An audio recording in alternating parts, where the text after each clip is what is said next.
नमस्कार, मैं संदेश नेमा और आप देख रहे हैं खबर समय जगत। तो आइए नजर डालते हैं आज की ताजा तरीन खबरों पर। मध्य प्रदेश की राजधानी भोपाल में मुख्यमंत्री डॉक्टर मोहन यादव ने राज्य सेवा के अधिकारियों के 118वें संयुक्त आधारभूत प्रशिक्षण कार्यक्रम का शुभारंभ किया।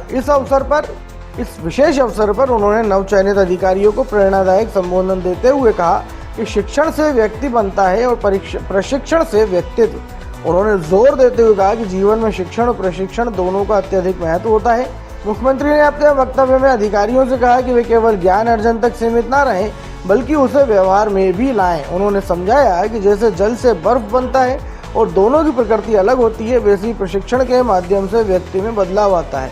एक नई भूमिका, नई जिम्मेदारी और नया दृष्टिकोण विकसित होता है। सीएम मोहन यादव ने अधिकारियों को यह भी स्मरण कराया कि उनकी नौकरी की एक तय अवधि होती है, लेकिन पारिवारिक और सामाजिक रिश्ते जीवन भर कायम रहते हैं। इसलिए संतुलन बनाए रखना और आत्मचिंतन करना आवश्यक है। उन्होंने अधिकारियों से आउट ऑफ बॉक्स सोचने, दक्षता से कार्य करने और निरंतर आत्म मूल्यांकन करने की अपील की। इस प्रशिक्षण कार्यक्रम में कुल 83 नवचयनित राज्य सेवा अधिकारी शामिल हुए, जिनमें 25 डिप्टी कलेक्टर, 22 डीएसपी और 36 नायब तहसीलदार हैं।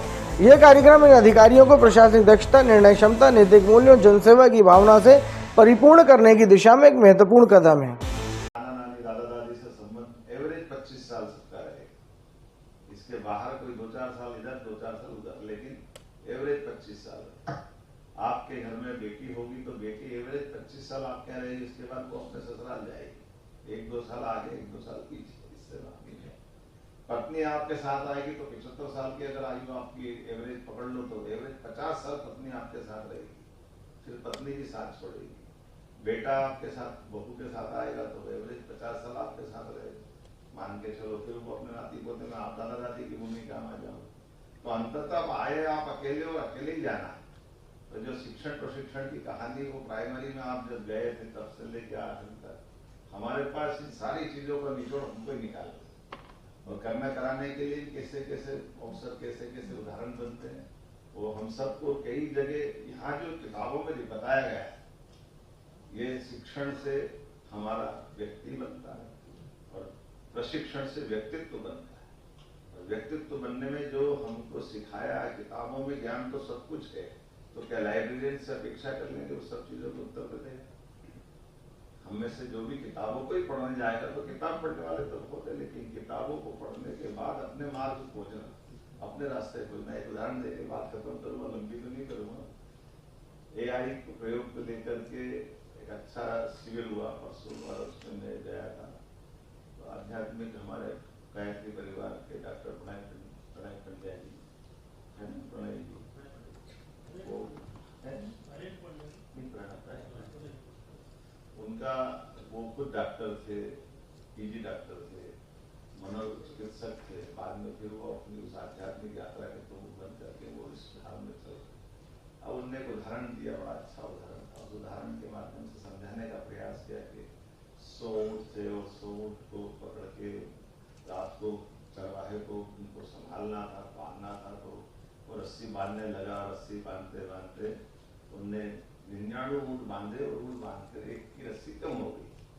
अब उसने कहा इसको कैसे बांधे, तो वो मनोचिकित्सक थे, तो उन्होंने उदाहरण दिया कि ऊँट को खड़ा ऐसा कर दे जैसे रस्सी बंध रही है, और वो नाटक पूरा ऐसा करा कि वो घुटे तक खोल दिए, बंद दिए। उनका ऐसा मानना था कि दूसरे दिन सब ऊँट खोल दिए, पर वो ऊँट हिला नहीं क्योंकि उसकी रस्सी नहीं खुली, वो अपनी जगह नहीं खड़ा था। तो उसको लगा कि ऊँट बंधे ही है। तो जब तक ये वापस उसने वो नाटक करा तो ऊँट चल दिया। अब ये वो बोल के चले गए। फिर मेरा नंबर आया, मैंने उस उदाहरण को अपनी तरह से बढ़ाया। मैंने कहा देखो साहब, ये आपकी अच्छी बात है, आप मनोचिकित्सक हो, मैं पॉलिटिशियन हूँ, मेरी मुश्किल दूसरी। अब मेरे सामने भी वो 100 ऊँट दिख गए और वो 100 ऊँट को मुझे बांधना है, तो 100वां ऊँट कैसे बांधूं? मैंने कहा आपने तो अपने ढंग से बांध दिया, मैंने अपने ढंग से बांध दिया, मैंने भी बगैर रस्सी के बांध दिया, पर मैंने वो सब नहीं किया जो आपने किया। हमने क्या किया? हमने कहा मैं तो उसको 3 तरह से बांध सकता। 3 तरह से कैसे बांध सकता? मैंने कहा हमारा तो तरीका ऐसा है कि पहली बार तो जो ऊँट जहाँ है, उन ऊँट में से सबको रस्सी से बंधन नहीं क्यों बांधो, उसकी रस्सी आगे करो, एक ऊँट को दूसरे से बांधो, एक ऊँट को दूसरे से बांधो, पैर बांधते जाओ तो ऊँट अपने कहीं जाने वाले नहीं। दूसरा फिर आप रस्सी नहीं देना और उस रस्सी उसे बांधना, तो एक पूंछ से दूसरे की पूंछ बांधता चला मर गया तो भी नहीं जाएगा। हमारे पास तो रस्सी तैयार है, आप ये देखो ना जा कहाँ रहो आप। और तीसरा आखिरी के भाई कुछ मत करो, ऊंट को घेरे करके इकट्ठा कर दो, और मालूम पड़ा कि वहां अपना एक आदमी चौकीदार खड़ा कर दो, काय की रस्सी बांधने क्या करना, उनका बाप ले जाएगा कैसे। हमारे पास तो यहाँ तीनों तरह का प्रशिक्षण है, पुलिस वाले भी है। हमारी सबकी भूमिका है ना, हम कहाँ जा रहे हैं। समाज में लोग अब कई बार यहाँ आकलन लाते हैं कि भाई देखो अमेरिका का कितना अच्छा सिस्टम, 10 रुपए एक पुलिस वाला, एक भारत के लाखों में एक पुलिस वाला बड़ा मुश्किल है, हिसाब किताब समझ में नहीं आता।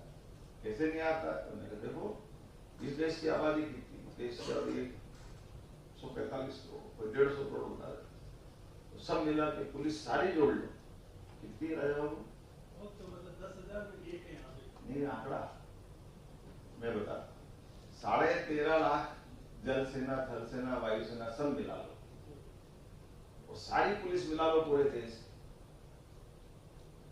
26 लाख, दोनों को जोड़ दो 40 लाख के अंदर आबादी कितनी है। अब आकलन कर लो इसका, कहाँ गया है कितने अपना हिसाब किताब। तो अब ये समझ में आता है कि ये आकलन तो बहुत गलत है, तो हम गलत है क्या? हमने कहा हम गलत नहीं। मेरा अमेरिका में शिकागो में मुझे यूडीए चेयरमैन के नाते से अपने उज्जैन के कामों को लेकर महात्मा गांधी पुरस्कार सम्मानित किया था। मैं सम्मान समारोह में जब बोल रहा था तो मैंने ऐसे उदाहरण दिया, या आपका उदाहरण ये 10 पुलिस वाले पे या 9 पुलिस वाले पे, 9 आदमी पे एक पुलिस वाला गिन के 10 गिनने का होगा, ये आपका तरीका है। क्योंकि आपके यहाँ पुलिस आधारित समाज है और हमारा स्व आधारित समाज है, हम स्वनियंत्रित लोग। तो हमारे यहाँ पुलिस गुंडों के लिए, समाज के लिए नहीं। हमारा समाज तो इतना सुसंस्कृत है कि वहाँ पुलिस कोई के घर के दरवाजे पहुंच जाए तो वो घर वाले, गांव वाले सब अपने आप को अपमानित महसूस करते। किसी गांव में पुलिस आ गई तो उस गांव वाले के कई सभ्य लोगों को नींद नहीं आती, हमारे गांव में पुलिस कैसे घुस गई। पुलिस का अपना एक रोल, पुलिस का अपना काम। तो ये इस तरह से इन सारी व्यवस्थाओं को समझने समझाने के लिए मैंने सारी बातें कहकर के आपको ये प्रशिक्षण की भविष्य की शुभकामना भी दे दी। मेरा भाषण खत्म होने की तरफ आ गया। हमने सर ने अपने आप को इस तरह से दक्षता से निभाना भी है कि हम हर एक की आकांक्षा के साथ उसके खड़े उतरे। हमारे लिए अपने लिए भी सबसे पहले स्व से चालू करना। मैंने काम किया तो मुझे इस काम का संतोष है कि मेरे को अपने को अंदर से कॉन्फिडेंस आना चाहिए। और जो दी हुई आउटलाइन के आजकल वो बड़ा अच्छा क्या बोलते हैं आप, बॉक्स के बाहर सोचना है ना, तो इसको क्या बोलेंगे कि जो ऐसी रोचक खबरों के लिए जुड़े रहिए खबर समय जगत के साथ ही हमारे चैनल को लाइक एवं सब्सक्राइब अवश्य करें।